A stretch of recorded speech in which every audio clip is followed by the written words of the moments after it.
My friend's daughter one day announced to her parents that she wants to live in and she doesn't want to get married. And in today's scenario, where divorces are so rampant, and after post-divorces there are heirship issues and property issues, is live-in relationship acceptable? What is your opinion? Live-in relationship is marriage outside marriage. Yes, it is. Yeah, because you're living together. In marriage also you're living together. But you have an endorsement of a certificate given by the society that you are authorized to live together. In a live-in relationship, there is no certificate which authorizes you to live together. You have chosen to live together. Problems of association are still the same. Yes, they are. Yeah. Because when I live with you, there is an expectation. You expect something from me, I expect something from you. And then when there is an expectation, there is a possibility of fulfillment and there is a possibility of disappointment. So all issues related to fulfillment and disappointment will exist. Yes, they will. A piece of certificate doesn't change the reality of day-to-day living, right? Now you brought another subject of property and division of property. That also exists. Ye mera, ye tera. I have shared this with you. So 50% belongs to me. Dispute will exist. The issue is about living together, and there lies the key. You have agreed to live together. You have not agreed to separate. Whether you call it marriage or you call it live-in relationship, the key factor is that we are going to live together. And that is where the issue is, because people don't understand the meaning of living together. Now you raise this issue of today's generation not wanting marriage. Again, go back 30-40 years where marriages were arranged by parents. Why? Because there is a style of upbringing. Yeah. You have brought up your child in a particular style, in a particular tradition, in a particular culture.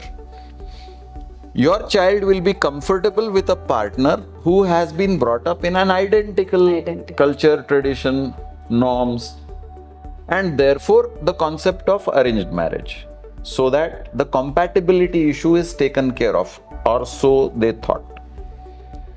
Then came the concept of love marriage, where diverse cultures merged in the form of marriage. Yeah. People from different religions, people from different countries, people from different languages, they came together. Issues were more complex because there is a whole lot of adjustment which a particular cultivated individual has to now adapt to. Then came the subject of joint family and nuclear family. All these are, what are these things? If you look at it in the holistic view, these are all adjustments. Whenever you engage in a relationship, there is a concept of adjustment. The success and the failure depends on the degree to which each individual is willing to adjust. Yes. Because there is a compromise, there is a sacrifice involved in any relationship. If you are not willing for compromise, if you are not willing for sacrifice, then there is bound to be conflict. And when there is a conflict, the degree of conflict decides whether the relationship continues to exist or the relationship breaks. When it is marriage, you call it a divorce. And when it is a live-in relationship, you call it a separation.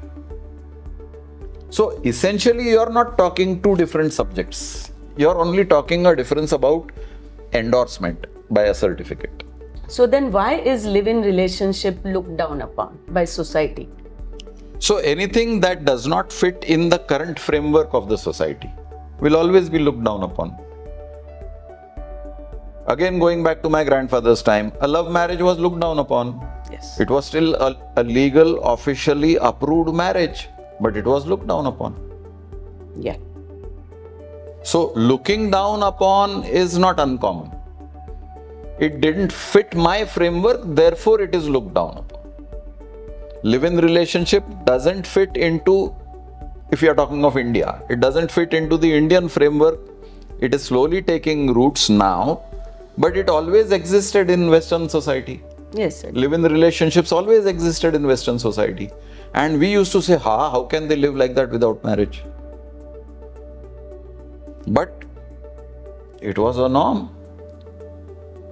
In Western society, people lived together simply for the physical part of it. I am your sex buddy. I mean, it is a terminology which is used in the Western society. So we come together only for the purpose of sex, nothing else. It's also called friends with benefits or something. It was Whatever you call it, the terminology is not important. I am only saying that a relationship exists for certain purposes. Even an official marriage is a contract. The Marriage Act is essentially a contract. There are terms of association and there are terms of dissociation.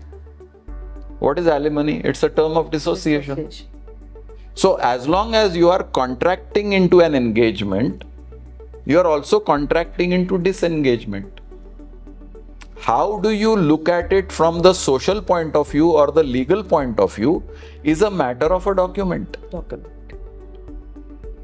That does not change the human factor. And that is why I constantly maintain that people marry without understanding the purpose of marriage. A live-in relationship can be more harmonious than a formal marriage. As far as the commitment and the integrity is there in the relationship. As long as there is joy in the relationship. Yes. Forget the commitment and the integrity.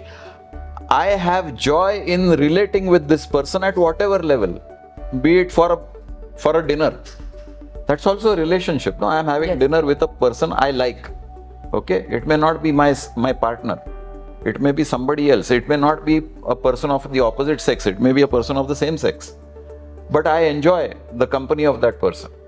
Many wives have these complaints. शादी तो मेरे से किया, लेकिन बीवी तो उसका school का दोस्त है.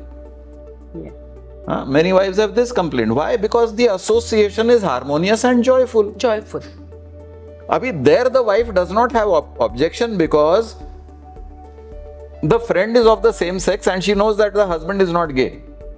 Yeah, then it. Imagine the husband is also gay or is bisexual. Bisexual. Then the wife will object to him meeting that male friend for a dinner. Yeah. Ultimately, we are not talking of marriage or live-in relationship. We are talking of association and feelings. Association. Are you happy in associating with this individual? Do you have feelings for this individual? That matters. With or without marriage. Society looks down upon so many things. Kya kapda pehna hai? Is it not looking down upon your dress sense? Yeah. But it is my choice to wear these kind of clothes. You commonly hear बड़े भाई का कुर्ता और छोटे भाई का पैजामा. Is it not a criticism of dress sense? But it is my choice. And I am okay with it. So finally, not only commitment and integrity, but the joy of being in that relationship Absolutely. should take the last. All relationships are supposed to be enjoyed. The minute you stop enjoying a relationship, whether it is endorsed by law or not, it doesn't make sense to be in that relationship, which is hurtful. In the older generation, now when the kids are abroad and every house is like an empty nest, if one loses a spouse and then finds someone who they have the joy of being in association with, is it a good option at that age particularly? Age is not a factor in the relationship. Yeah? Joy is a factor. Now, if somebody finds joy in a relationship after the spouse has expired, what is wrong? Is it my crime that my spouse is no longer with me? Am I not entitled to my share of joy because I continue to live? Should I live in भूली हुई यादें? Should I live in sorrow? आंसू भरी ये जीवन की राहें. Am I not entitled to my piece of joy? Am I not entitled to take that joy as long as I'm not hurting somebody? Somebody else. Yes, that of course. Yeah. So, if you don't want to re-engage in another marriage, and if you feel that a live-in relationship will give you the joy of companionship or whatever it is that you want to satisfy as your need, financial security, physical needs, emotional security, you are entitled to it. Society will comment on it because it doesn't fit their pattern. As long as you are not doing anything that harms the society, as long as you are not indulging into universal crime, the law of the land may not permit you. That's why I'm saying universal crime, crime against humanity. If the law of the land doesn't permit you, and if you do still do certain things, then yes, you are liable for punishment according to the law of the land. But as a human relationship, you are seeking joy, nothing wrong in it, and you found joy in somebody's association. Wonderful, go ahead. And as you said, children are settled abroad. Yeah. The nest is empty. I need a vibrant nest. What's wrong? Now, taking this a little further, live-in relationship means permanently moving in with somebody or allowing somebody to move in with you. It could be a temporary live-in. I move in for a certain period of time and then I'm not there for a certain period of time. As long as both individuals are happy and both individuals are not hurting somebody and both individuals are not breaking any law of the land, why should that be an issue? What about the children's opinion? The kids' opinions on The this? kids are part of the society. Yeah. It is as much important as the society's opinion. The child wants you to be in sorrow, think of my father, don't think of another human being. It's his way of thinking. Am I not entitled to joy? My child is not willing to understand that. My father or my mother needs a companion and they find joy having found another companion. So I'm okay with it. They don't have that maturity. Their choice. I'm not going to change their choice. It is futile for me to even attempt that. Yeah. From my point of view, it is a statement that I am seeking joy and this is the place I am getting joy. I am not hurting anybody. I am not going illegal and I am fulfilling my need. Period. But I feel hurt. Why are you hurt? Have I deprived you of anything? No, you're insulting my father's memory. In what way am I insulting your father's memory? The problem is we don't vocalize our thoughts and feelings, and therefore there is a We confusion. actually many a times assume Yeah. may not be the truth also. Yes. So you need to vocalize your You need to communicate. You need to Basically, you need to communicate. yeah, with your kids, with the society, whatever. So, to wrap this up, I don't think live-in relationship is new. When mankind was old, I don't think there was an institution of marriage. So people lived together. So it's a cycle that has come round to the same stage again. Association is the law of life. You cannot live alone. A man cannot live alone and continue the progeny of the human race. He has to associate with a woman. Likewise, a woman cannot live alone and continue the progeny of the race.